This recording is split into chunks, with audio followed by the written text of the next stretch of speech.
நீங்கள் பார்த்து கொண்டிருப்பது நியூஸ் 21 செய்திகள். தமிழ்நாடு செய்திகளை உடனுக்குடன் தெரிந்து கொள்ள நியூஸ் 21 செய்திகளை பாருங்கள். பழனி பகுதியில் மாலிப்டினம் எடுக்கும் திட்டம் இல்லை, சட்டமன்ற உறுப்பினர் செந்தில்குமார் தெரிவித்துள்ளார்.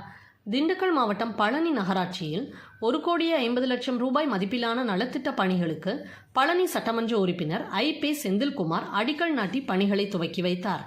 பழனி நகரில் அப்பர் தெரு, சத்யா நகர், குறும்பட்டி உள்ளிட்ட பகுதிகளில் கலைஞர் நகர்ப்புற மேம்பாட்டு திட்டம், சட்டமன்ற உறுப்பினர் தொகுதி மேம்பாட்டு திட்டம் நிதியிலிருந்து புதிதாக அங்கன்வாடி மையம் அமைப்பதற்கும், சேதமடைந்த அங்கன்வாடி மையங்கள், நியாய விலை கடை சீரமைக்கும் பணிகள் என பொதுமக்களின் நீண்ட நாள் கோரிக்கையை நிறைவேற்றும் வகையில் பூமி பூஜை நடத்தப்பட்டது.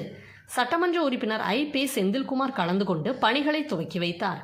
பின்னர் செய்தியாளரிடம் பேசிய சட்டமன்ற உறுப்பினர் அவர்களிடம் மாலிப்டினம் எடுக்கும் திட்டம் செயல்படுத்தப்பட உள்ளதா என்பது குறித்து செய்தியாளர்கள் கேள்வி எழுப்பினர்.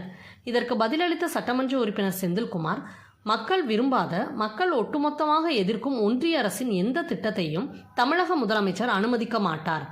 ஏற்கனவே மதுரை அரிட்டாப்பட்டியில் கொண்டுவரப்பட்ட திட்டத்திற்கு தமிழக அரசு உறுதியாக இருந்து மக்கள் கருத்தை ஏற்று திட்டத்தை நிறைவேற்றாமல் தடுத்து நிறுத்தியது. அதேபோல் மக்கள் விரும்பாத எந்த திட்டமும் இங்கே வராது என சட்டமன்ற உறுப்பினர் செந்தில்குமார் தெரிவித்துள்ளார். நியூஸ் 21 நேஷனல் செய்திகளுக்காக திண்டுக்கல் மாவட்ட செய்தியாளர் பாலமுருகன்.